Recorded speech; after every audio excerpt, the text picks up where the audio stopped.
Nous voici devant l'un des plus beaux panoramas de la ville d'Albi. Nous surplombons les jardins de l'évêché et face à nous se trouvent deux ponts. Le premier, le pont Vieux, un des plus vieux ponts d'Europe, fut construit entre 1040 et 1050.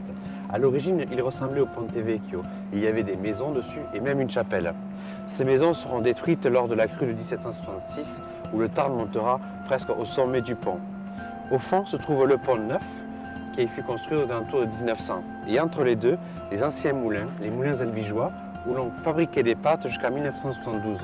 Et la légende raconte que c'est ici que fut créé le fameux alphabet que l'on mettait dans tous les potages.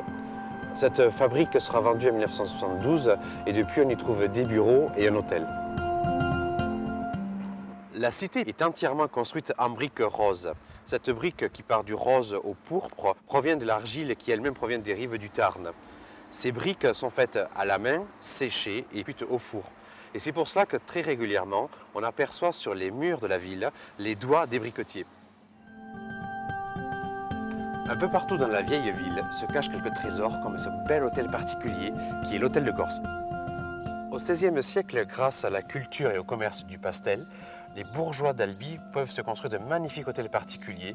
En voici un par exemple qui fait la transition entre le Moyen-Âge et la Renaissance.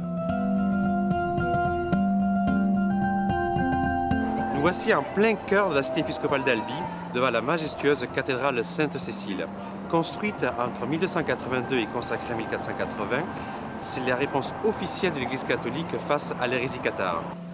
Pour ma part, voici un des plus beaux points de vue depuis la cité épiscopale d'Albi, avec une rue tortueuse et sinueuse, une maison d'encorbellement et colombage, et au fond, le clocher-donjon de la cathédrale Sainte-Cécile. Face à la cathédrale Sainte-Cécile d'Albi, nous voici devant la collégiale Saint-Salvi. Saint-Salvi est une des plus vieilles églises de la ville. Construite à partir du XIe siècle au sommet d'un promontoire, elle servira notamment de tour de guet avec une tour municipale qui s'appelle la Gachole. À l'intérieur, le style roman et gothique plutôt dépouillé en font une église propice au recueillement et à la prière.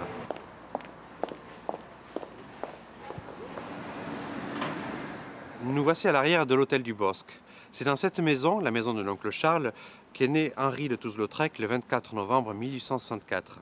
C'est également dans cette maison qu'aura lieu son premier accident. Il tombera simplement d'une petite chaise basse et se brisera le fémur gauche.